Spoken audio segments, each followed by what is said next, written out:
this Rivet Tail restaurant, that is the newest restaurant here. I opened back up in February, a month later in March, just like everyone else did. But it did open up, and it just tends to open around 4 o'clock at the end of the hour, open up then. And they're one of the top rated restaurants down here on Fort Lauderdale, rated around 4.7 out of 5. You can see it on the right hand side, there's large white tents that are string of lights.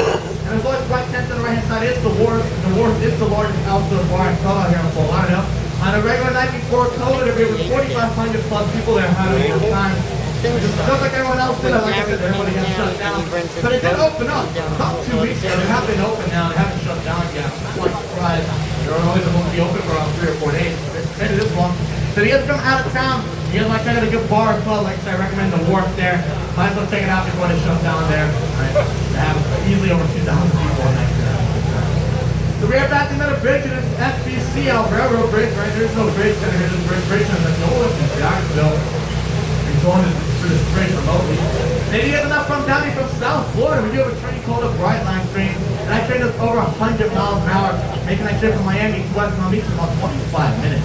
Right? And I've heard by 2024 that you're going to extend that railroad track from Miami to Disney World, increasing the speed of the train significantly. Maybe do that trip from Miami to Disney World in about 45 minutes to an hour. Right? You're driving a 4.5 hour drive on about 45 minutes to an hour there by train.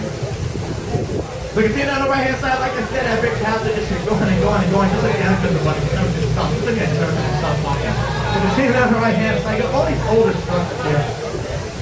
And those older structures on the right hand side are there for a reason. They do belong to the oldest village down here in Fort Lauderdale. It was established back in 1895. Now nobody lives there anymore. And all these older buildings there now are hotels, motels, museums, and restaurants. And many of the structures down here to Fort Lauderdale. And I've heard a lot of markets that are haunted. You have year-round haunted houses if you guys want to check it out there.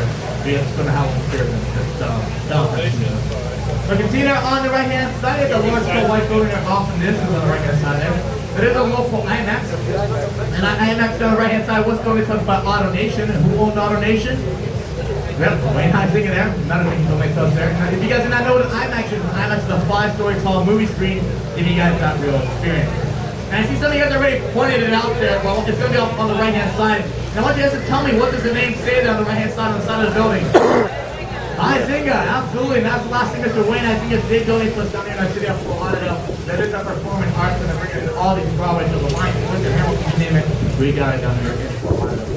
Big thanks to Mr. Wayne Huizinga, Mr. Jim Knowles, they really helped shape up this beautiful city. You guys were able to witness yesterday. And always a big thanks to them there. Always rest, Mr. Wayne Huizinga. On the right hand side, you're going to see all these manatee zone sides. Alright, we are in the manatee zone. As you see, Captain Chris has slowed down here quite a bit. Alright, so we need to go slower to get to the manatee zone. Don't injure any of those manatees. But anyway, if you guys are not from down here from South Florida, alright, or if you guys are amateur boater, avid boater, regular boater, or you've never been on a boat in your entire life, and you think about renting a boat down here, yeah. Just do me a big favor, make sure you guys read all these signs down here, manatee zone sides, slow speed signs. Right, don't go faster there. FLPD down here has no mercy giving out those tickets. And if you got caught going too fast and hit to any of these manatee zone sides, that ticket could be anywhere upwards of $5,000 or upwards of 3 years in prison. Right, so make sure you guys follow those rules right here. So we're about to another bridge in the 7th Avenue Break. And like I said, it's a family business Monday's Break Center. So on the count of 3, I want you guys to say hello to Mr. Johnson. On the count of 3, you heard what guys? 1, 2, 3. Hello, Mr. Johnson. Like I said, in the family business Monday's Break Center, Mr. Johnson here at 7th Avenue Break. The brother back to 3rd Avenue, the cousin back to Andrew. Like I said, in the family business Monday's Break. So you can see there on the right hand side, a little local boat ramp. It is Cooley's Landing boat ramp there. Alright, the nice thing here about Cooley's Landing on the right hand side, they do not charge you arm and leg to put your boat in the water. They don't $5 to put your boat in the water. Super cheap to put it out in the port. Some of the marinas out in the port charge upwards of $25 to put your boat in the water. There's quite a steal back here. Don't you have to do me a big favor? I want you to look at all these boats on the right hand side parked at Cooley's Landing. You guys are going to notice there's a boat in every single boat slip, right? The reason being, same thing goes for that back here at Cooley's Landing. These boat owners on the right hand side do not pay an arm and a leg to keep their boats there. Pay around $30 a night to keep their boats there. Super cheap to put it out in the port. Some of the marinas out in the port, in fact, there's actually 2 marinas out there. They charge upwards of $1,000 a night to keep their boat out there. So quite a steal back here on $30 a night. And you guys might notice, right? The scenery has now changed. We're from all those beautiful skyscrapers, almost 10,000 square foot homes. Now there's a lot more modern homes, a lot less of these skyscrapers. as we make our way further up into the New River. The scenery will continue to change the further up we go. But continue on the right-hand side, I want you to tell me, what is that right behind our Christmas house there? Yeah, the blues train, there you go. Hey, look at people, why is the train to the back of this guy's house? Well, like I say, I am your tour guide. I'm going to tell you a little bit about this.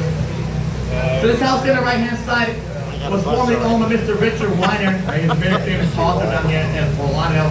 I have about 15 books about the Bermuda Triangle. And I had around 5 or 6 documentaries on the Discovery Channel about the Bermuda Triangle. Right? And it's got a yacht parked up back named the Triangle as well. And the house just recently sold. It sold about 3 weeks ago now. And the new homeowner's sharing a few secrets with us here. Supposedly his ghost can be seen on the 3rd level, and sometimes his smoke from his pipe can be smelled sometimes. It's pretty unique. There is Mr. Richard Weiner, and I get it. You guys are looking at me like, you know, Steven, he's a cool guy, but why is there a train in the back of his house? Well, that's what I'm getting at. Mr. Richard Weiner was trying to cheapskate, right? He didn't want to pay for any of those impact windows, so he bought that caboose there, bolted to the ground to ride out all these South Florida hurricanes. And he did. He rode out Hurricane Andrew, Hurricane Katrina, and Hurricane Wilma alongside that caboose there. Coming up to me, we got a fork in the river. We got North Fork and South Fork. Alright? For those of you guys think we're going up North Fork, raise your hand. For those of you guys think we're going down South Fork, raise your hand. For those of you guys who didn't participate, raise your hand. There you go. So if you guys say North Fork, you guys are absolutely wrong. You don't need a house. North Fork there. Alright, we went up North Fork, we're meant to hit a sandbar. Even if we're lucky enough to make it past that sandbar, we're just hitting a concrete wall. Alright, North Fork doesn't eventually end up there in the end place. So we're going to continue way down South Fork here. And South Fork pretty much makes its way across the state of Florida, heads all the way out west towards the Everglades, out towards Naples, and dumps all that water on the west coast. Pretty unique here. Can't make it all the way across by boat or on through concrete walls out there, but pretty unique there with the South Fork River. Now we have a few friends out here on the water. We have about 3 friends out here on the water that we see on a daily basis here. And our first friend's going to be off on the right-hand side here. It doesn't look like she's home at the moment. Let's see. I see people inside. I don't see her running out. Well, anyways, then you get to see it on the way back. So this property here on the right-hand side, little Eva lives there. Little Eva's a little 8-year-old girl. She's always likes to come out screaming at you guys saying hello. But where she lives at? Alright, this property is unique. This property is nicknamed Little Florida. Reason being it naturally formed into the shape of Florida, as you guys can see here. Alright, so we are coming around the tip of Florida, which would be the Florida Keys. Alright, this bend that we're coming around here, this bend is nicknamed Dangerous Bend. Reason being, as Captain Chris up there did not have a radio on him, there's another larger vessel making its way out of the New River.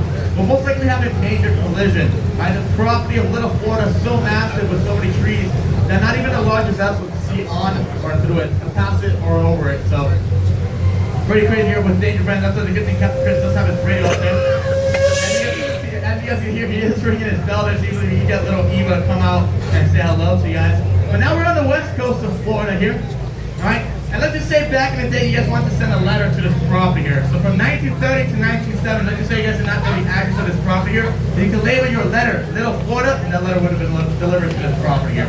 So it's super unique here with Little Florida. And the homeowners thought it'd be pretty funny to put the pool in the center of the property that's lined up with the Okeechobee Lake. And they did there. It might be a little hard to see there through these trees. It's pretty unique there since they realized they have quite a unique property there. And look at little Eva that's coming by. She said hello to you guys. Then you guys can see her on the way back. Like I said, we got 3 friends out here. Right now you guys are 0 for 3 out here. Maybe you guys can see it on the way back. So you can see that on the right-hand side of this house under construction there. It's almost completely finished there. But the house on the right-hand side is going to be one of 2 of the only houses out here in Fort Lauderdale. It's going to have a working sunroof, right? Super unique property there. We do have one out there in the port. The one out there in the port, about a third of the roof opens up. That's in all that beautiful sunshine and weather you guys are experiencing.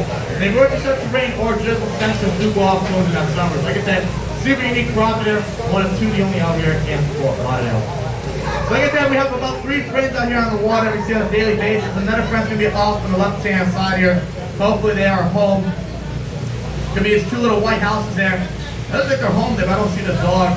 So here are these 2 little white houses. We have a little 40-pound black dog. The dog's name is Lottie. And Lottie likes to climb up that tree there, as you guys can see the tree that has a nice slope to it. She likes to climb up all the way to the top of the tree there. And I get it, you guys are looking at me like, Steven, really a dog climbing a tree? I'm not lying to you guys. If you guys do not believe me, we do have a few photos here on board of little Lottie on top of the tree there. To keep your eyes peeled on the way back right now, you guys are still 0 for 3, right? And you guys can see little Lottie on the way back. So So you can see it on the right-hand side, you get this white house with a lit up pool. And this house on the right-hand side, a lot of you guys probably won't believe me if I told you this house is one of the oldest houses here, built back in 1922. Alright? And the gentleman who purchased the house here wanted to tear it down, so he finally couldn't. The reason being, a historic site was formerly owned by the gangster Mr. Al Capone. Right? That's a real gangster right there. And he was looking at me like, you know, why was he all the way out here in the river while the other houses were at? Well, like I said, back in the day, hence the name Dumpling, used to be nothing but jungle out here. Mr. Al Capone tells us the only house out here in Fort Lauderdale. It was this little getaway of Palm Island, mixed again with the local sheriff and police there. So it's super unique there. But anyways, like I said, the scenery continues to change, and right now we're going to enter the most narrowest part of the river. This is called the Wiggle. Right? Recently we're going to be wiggling our way up the New River here. And you guys can hear me say the words New River, New River, New River, New River. You guys probably wondering why do you keep saying the words New River? But like I said, this river is our newest river out here as in 500 years ago. But it isn't actually formed. It formed underground due to an earthquake, right? That earthquake broke up an underground aquifer, filled in its crevice, and this river used to be over 150 feet deep back in the day. Nowadays, not so much. All that sand and silt has moved in over the past couple of years, and this river is no deeper than 25 feet of water. So we're just about to pass the most narrowest part here, and this is the most narrowest part, only about 60 feet across, super narrow. Consider we're about 85 feet long and about 30 feet wide, right? About only half of us there. And you guys are wondering, well, what would happen if we cut another vessel our size out here? What would happen is the larger vessel have to back out about a quarter mile back in either direction to let the larger vessel speed on by.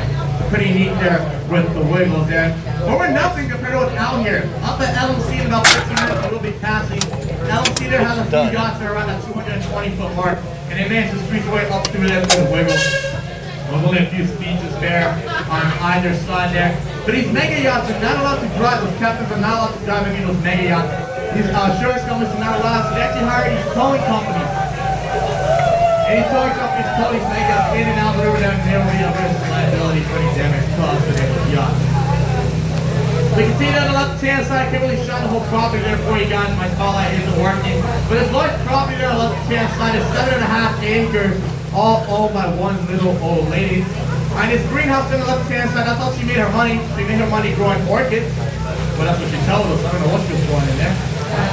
Well, I know maybe she's from Colorado, maybe she's selling orchids by the gram. I really don't know there. I could take how you want. I like to say it's a lot of land for one little old lady. Maybe. Well, coming to view on the left-hand side is orange condominium buildings here. These orange condominium buildings here on the left-hand side is River Reach. And again, you guys are still looking like, you know, Steve, do you have any good deals out here? Well, here's your good deal. River Reach is your good deal there. All right, the studio here at River Reach is going to start around $40,000. You guys are looking like Steven, shut up, right? What's the catch? There is no catch here. The studios do start at $40,000 there at River Reach. It is rare. It does tend to happen. And when it does, it only lasts about 3 or 4 days there. But like I said, super unique at River Reach. And you guys are looking at me like, you know, why is it so cheap? Well, reason being, if you guys just look at your phones or watches right now, it's been about 45 minutes, give or take, from where we left the dock from. And where we left the dock from, it's been about 15 minutes out to the main ocean. So about an hour from where we're at, out to the main ocean. That's the reason why it's so cheap here at River Reach. Reason being, these homeowners and condo owners do not want to drive that long distance out to the main ocean. And the further up river we go, the cheaper the property is just reason being further away from the ocean there. The River Reach is also unique as well, so we're 45 acres of a private island, right, one way in and one way out, over a concrete bridge, right? And they did change their guidelines. The guidelines used to be 55 and older. They recently just changed it to everyone else. So if you guys are a different couple on board and thinking about getting a nice property, like I said, I recommend River Reach there. You get into a nice studio there for $40,000. You're on a private island, and like I said, you can tell your friends that you got into a private island for $40,000. Continue on the right-hand side, the little beach area there. This little beach area there on the right-hand side was just recently dug out, right? It was dug out for local kayakers and canoers. And I've heard our local high school teams actually got started using it as well for the rowing team. And the reason being, back here in the river, a lot less reckless drivers out here, and the water's a lot calmer out here in the river. Compared to out in the port, where there's a lot more reckless drivers. See accidents every day. So anyways, we're coming upon another bridge in this Davie Boulevard bridge. And who are we going to say hello to here? Mr. Johnson! Whoever told you Mr. Johnson, it wasn't me, all right? So the count of 3, let's say hello to Mr. Irvin Schwartz on the left hand. On the count of 3, 1, 2, 3, hello, Irvin Schwartz. Give me that good way ahead on the left hand side there, guys. And you guys are looking like, you know, Steven, you lied. You said it was the Johnson family that works all these trivia. I'm not lying to you guys. Mr. Irvin Schwartz happens to marry one of the Johnson girls, even inside the Johnson family there. But But continuing on the right hand side, this beautiful white house here for sale on our back, listed at $2.7 million. And this house here on the right hand side was formerly owned by the Daredevil Mr. Evil back in the day. And a lot of locals do not know that he lived there at one point in time, one of the few older locals do. And they get in front of that local group here. And look at this guy here on the right hand side, also owned by the Johnsons there. Alright, just sitting there. Just sitting there, guys. But showing the view on the right hand side, I want you to study this house for me. It's going to be this big house here with a blue boat on the left. And the house on the right hand side, kind of like doesn't belong, right? It looks like it belongs to Europe.